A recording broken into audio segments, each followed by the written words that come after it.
servanthood and stewardship. They're a combination. They work together. Being a servant and steward of Christ. Our message this morning has 3 points. First, we'll look at defining servanthood and stewardship. We'll find out what they are. And next, we'll see how real servants behave. How should we behave? What should be our lifestyle?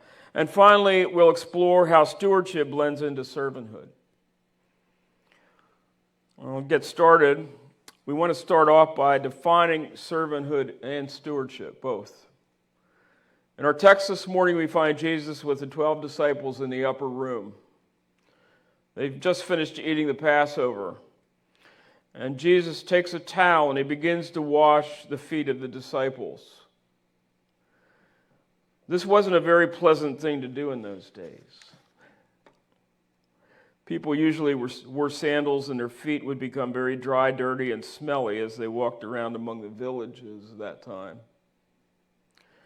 To willingly wash another's feet demonstrated a service of love. And Jesus proved this as he washed the feet of his disciples. He is and was our example when it comes to serving others. And he demonstrated it that night in the upper room. Christian servanthood has been described as the model of humility, selflessness, generosity, and obedience, defined by following the example of Jesus and serving others above oneself. It involves willingly submitting to God by loving him first and others above ourselves. In the Gospels, James and John were arguing about who would be seated next to Jesus in the kingdom.